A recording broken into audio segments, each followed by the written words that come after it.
Film ini dibuka dengan adegan mengerikan ketika seorang gadis muda bernama Camille terlihat terikat di dalam sebuah ruangan gelap sambil memohon agar dilepaskan.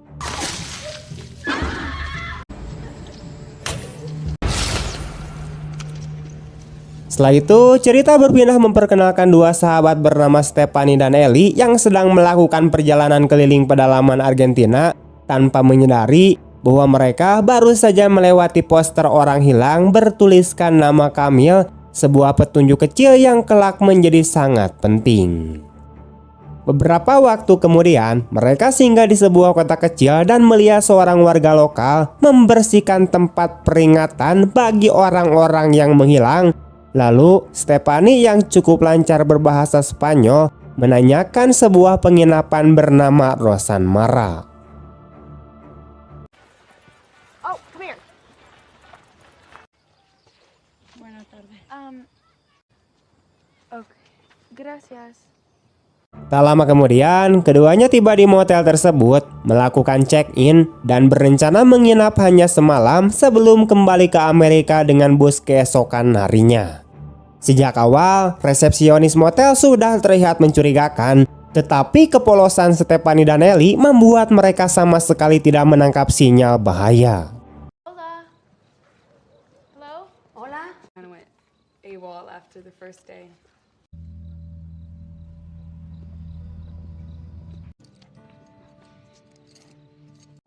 Di dalam kamar, Stephanie bersantai sambil menunggu Ellie menyelesaikan mandinya hingga seseorang mengetuk pintu, dan dengan mengabaikan naluri perlindungan diri, mereka bersiap lalu pergi ke sebuah bar di kota. Di sana, Ellie yang selalu siap memberi ceramah mulai mengkritik Stephanie karena masih membalas pesan mantan pacarnya, dan sesi terapi dadakan itu terhenti ketika seorang pelayan mengantarkan minuman yang ditawarkan oleh seorang pelanggan spesial. Keduanya bahkan tidak berpura-pura tertarik sampai seorang pria pirang masuk ke dalam bar dan menarik perhatian Stephanie yang terus menatapnya. Lalu dengan semangat pesta, ia menyalakan musik jukebox dan mulai menarinya.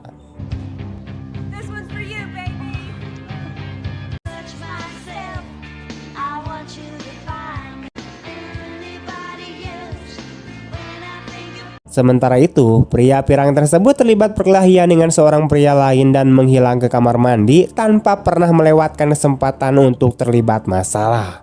Ellie mencoba menggoda pria tersebut, namun mendapatkan respon yang singkat dan kasar, sehingga tanpa membuang waktu ia beralih ke rencana cadangan, yaitu mendekati pria yang mengirimkan minuman tadi.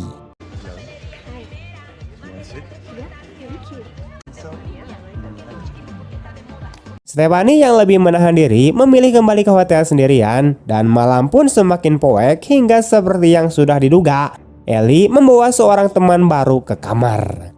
Stephanie mencoba tidur sambil menyadari bagaimana malam itu akan berakhir, namun kesenangan dengan cepat berubah menjadi teror ketika pria tersebut mencoba memaksa Ellie untuk pergi ke rumahnya, dan saat ditolak ia menjadi agresif. Stephanie turun tangan dengan marah karena istirahatnya terganggu. Dan sebelum situasi semakin memburuk, pria pirang dari bar muncul di depan pintu yang ternyata juga menginap di motel yang sama. Lalu para pegawai motel ikut campur dan keributan itu pun terhenti. Hey, asshole. ¿Qué pasa? Keesokan harinya, kedua sahabat itu melewatkan satu-satunya bus yang tersedia hari itu, kemudian mencoba mengejarnya dengan sepeda namun gagal total. Sehingga tanpa pilihan lain mereka kembali ke motel dan memesan tiket penerbangan lain. We'll just take the next one. Come on, let's go back. So that's flight 206 at 1600 hours. Saat Stephanie menyusun rencana hari itu, seorang pegawai motel yang tampak aneh muncul dengan ekspresi tidak bersahabat, dan resepsionis yang jelas merasa tidak nyaman meminta mereka berbicara lebih pelan. Meskipun sudah diperingatkan agar tidak pergi ke suatu tempat bernama Palde, tak lama kemudian kedua gadis itu justru mengambil sepeda mereka dan mengayuh ke arah sana.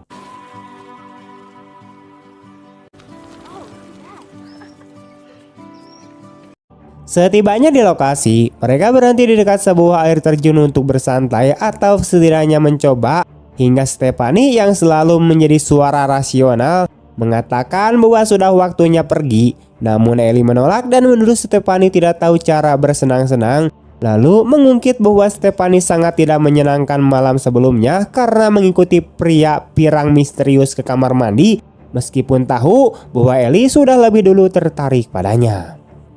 Ellie kemudian meminta maaf dan bersumpah bahwa tidak terjadi apa-apa, tetapi ketegangan sudah terlanjur tercipta dan percakapan itu berakhir dengan cara klasik ketika Stephanie membalikkan badan dan pergi meninggalkan Ellie sendirian. Steph, wait. Where are you going? Have fun. Saat mengayuh sepedanya, Stephanie sempat berpikir untuk kembali, namun dengan cepat membuang niat tersebut, sementara Ellie tetap berada di tempat itu tanpa menyadari bahwa dirinya sedang diawasi. Beberapa waktu kemudian, Ellie mengirim pesan kepada Stephanie untuk meminta maaf dan mengajaknya makan siang, tetapi sebelum sempat bersiap, sebuah sosok misterius mendekatinya. Stephanie tiba di restoran tempat mereka seharusnya bertemu, namun Ellie tidak ada, di mana panggilan teleponnya hanya masuk ke pesan suara dan rasa cemas pun semakin meningkat. So it's me. Call me. Bye.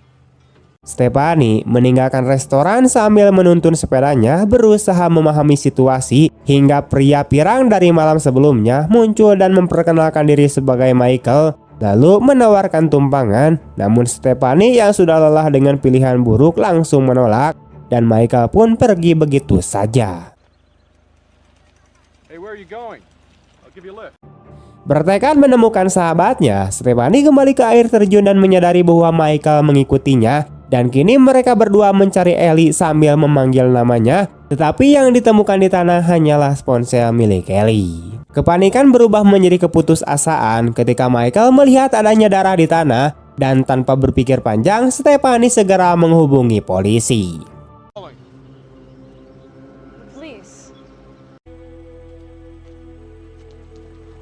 Tak lama kemudian, seorang petugas bernama Kalpo tiba di lokasi, dan sebuah detail aneh muncul ketika ia tampak mengenali Michael. Kalpo membawa Stephanie ke kantor polisi, dan saat memperlihatkan beberapa foto Ellie, ia hampir tidak menunjukkan reaksi apapun. Baginya, satu turis yang hilang hanyalah kejadian biasa, karena di wilayah tersebut, orang-orang menghilang tanpa jejak, seolah sudah menjadi bagian dari paket wisata. Ketika mengetahui bahwa Stephanie dan Ellie sempat bertengkar, Kalpo semakin meremehkan situasi hingga Stephanie yang lebih masuk akal memaksa agar laporan orang hilang dibuat. Namun Kalpo dengan standar ketidakmampuan yang konsisten mengatakan bahwa ia tidak bisa melakukan apapun saat ini dan paling hanya bisa mengirim laporan ke kepolisian pusat jika Ellie tidak muncul hingga esok hari, yang pada dasarnya berarti Stephanie hanya bisa berharap pada keberuntungan. Dengan frustasi, Stephanie meninggalkan kantor polisi dan mulai bertanya ke seluruh kota apakah ada yang melihat Ellie. Namun ia hanya mendapatkan keheningan mutlak. Sampai akhirnya ia bertemu dengan Cucu, pria yang bersama Ellie malam sebelumnya, dan masalahnya adalah pria itu melihat Stephanie lalu langsung melarikan diri dengan sikap yang sangat mencurigakan. Wait!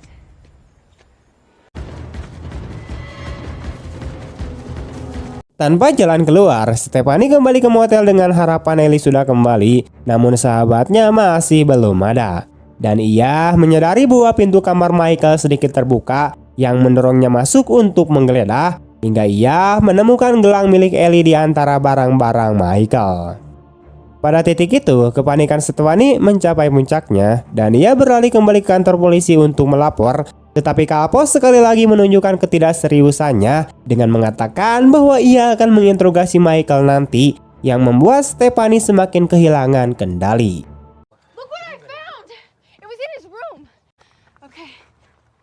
Sementara itu, pemilik motel mengamati semua kejadian dari kejauhan lalu mendekat dengan berpura-pura peduli dan mempersilahkan Stephanie untuk duduk, sedangkan pegawai motel yang aneh sama sekali tidak berusaha menyembunyikan tatapan mengganggunya, membuat suasana semakin mencekam.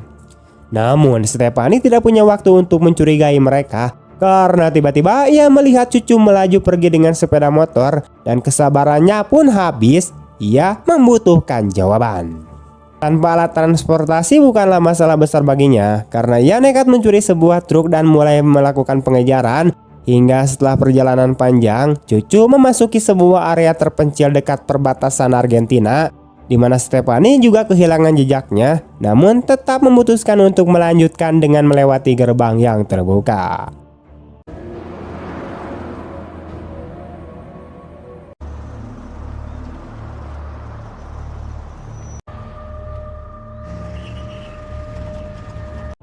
Stephanie kemudian menemukan sebuah desa terbengkalai yang kini hanya tersisa reruntuhan, dan saat mulai menjelajahi lokasi itu, ia merasakan bahwa dirinya tidak sendirian, seolah ada seseorang yang terus mengikutinya. Hingga tiba-tiba Maika muncul dan berusaha menenangkannya dengan mengatakan bahwa ia tidak berniat menyakitinya, lalu menjelaskan bahwa gelang yang ditemukan bukanlah milik Ellie, melainkan milik Camille, mantan kekasihnya yang telah menghilang beberapa bulan sebelumnya.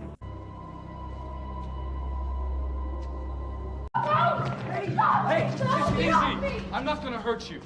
Look, I swear to God, I've got nothing to do with your friend, okay? Her name's Camilla. She disappeared somewhere around here. So sorry. Ia juga mengungkapkan bahwa polisi tidak berguna karena meskipun jumlah perempuan yang menghilang di wilayah tersebut terus bertambah, pihak berwenang tidak pernah benar-benar bertindak. Sehingga Michael yang sudah tidak sabar menunggu keajaiban akhirnya memutuskan untuk menyelidikinya sendirian. Setelah mendengar seluruh ceritanya, Stephanie memutuskan untuk bergabung dalam pencarian tersebut dan keduanya bersiap mencari petunjuk lebih lanjut. Sementara itu, Ellie terbangun dalam sebuah ruangan lembab dan sangat gelap, menyadari bahwa dirinya telah disekap. Tidak lama kemudian, Calpo muncul di lokasi tempat Stephanie sebelumnya meninggalkan truk curian, dan di sana ia menemukan Michael. Namun alih-alih menunjukkan kekhawatiran, Calpo justru kesal karena kini Stephanie juga ikut dicari.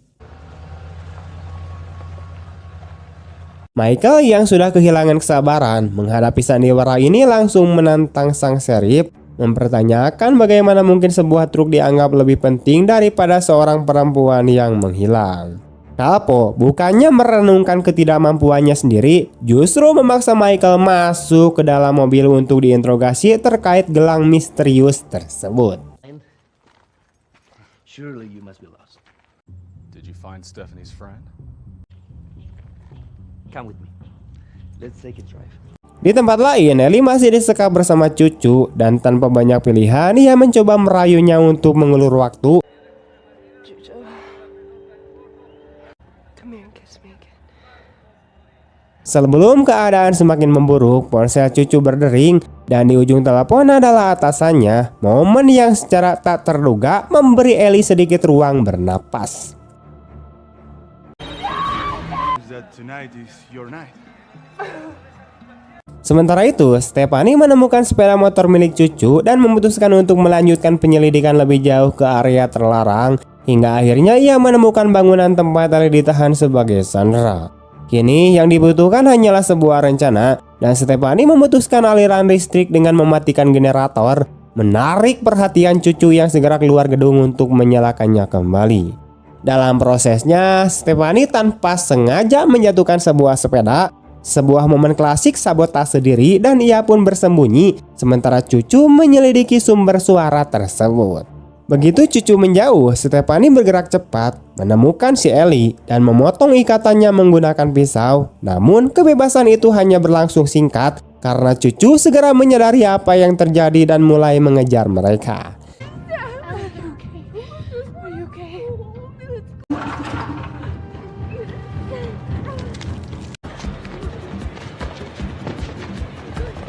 Keduanya berlari sekuat tenaga seolah hidup mereka benar-benar bergantung pada itu, hingga akhirnya mencapai truk curian milik Stephanie dan mengunci pintunya. Pelarian yang nyaris sempurna itu kembali berantakan ketika mesin truk menolak menyala, dan keheningan yang menyelimuti situasi jelas bukan pertanda baik.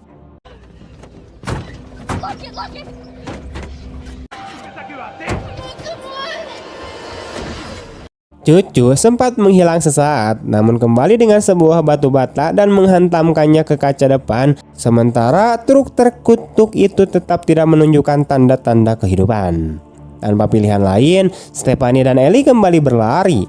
Tetapi Cucu jauh lebih cepat, di mana ia berhasil menjatuhkan Ellie ke tanah dan benturan keras di kepalanya cukup untuk merenggut nyawanya seketika.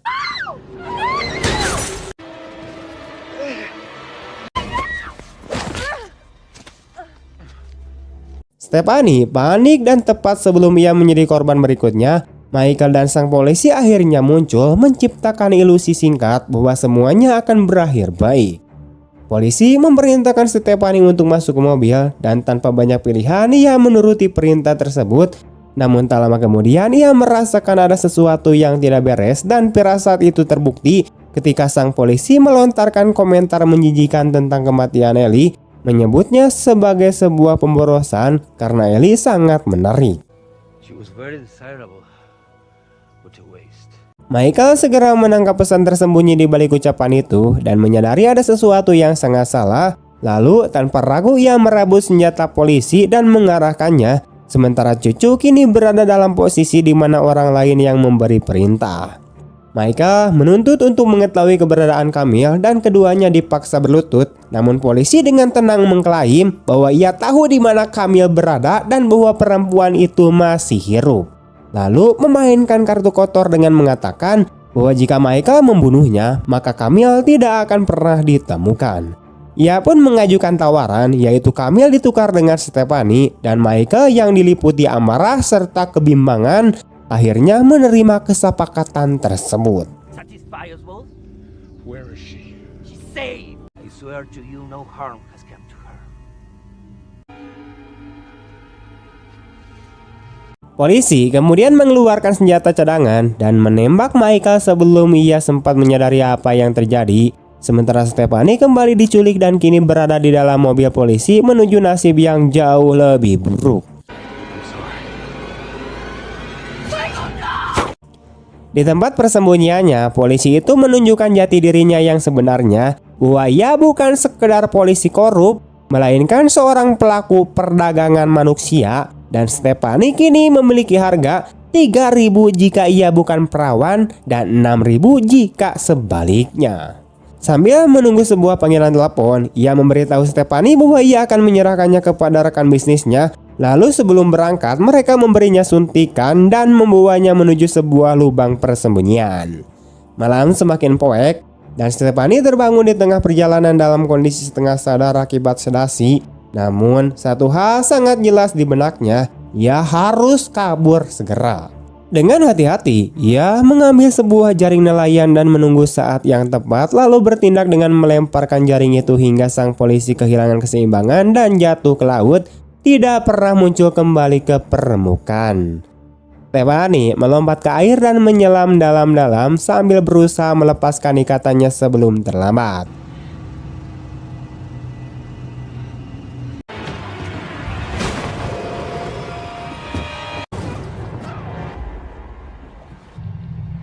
Sementara di atas permukaan, polisi itu menyisir laut dengan senter dan Stephanie berenang sekuat tenaga hingga akhirnya mencapai pantai.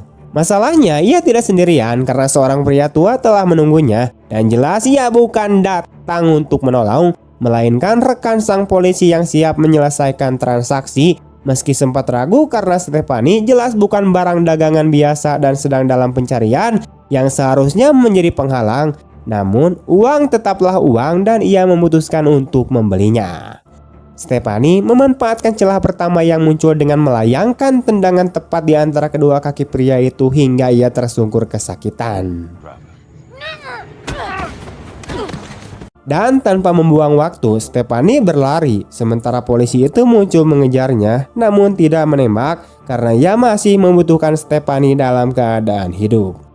Stephanie berlari tanpa menoleh ke belakang dan dalam keputusasaan menemukan seorang nelayan di dermaga yang tampak seperti satu-satunya harapan. Tetapi polisi itu menembaknya tanpa ragu, menegaskan aturan pertama bahwa saksi tidak boleh dibiarkan hidup.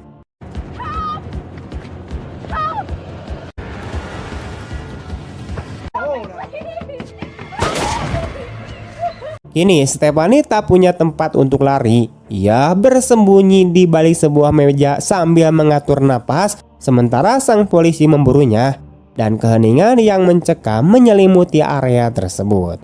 Saat merasa keadaan cukup aman, Stephanie keluar dari persembunyian. Namun itu adalah sebuah kesalahan karena polisi itu sudah menunggunya. Dan keduanya terlibat perkelahian sengit yang dipenuhi pukulan dan keputusasaan. Hingga Stephanie bertarung dengan seluruh sisa tenaganya dan berhasil merebut senjata, lalu menembaknya 1 kali, 2 kali, dan 3 kali hingga ia benar-benar yakin semuanya telah berakhir. Voy a disfrutar verte morir.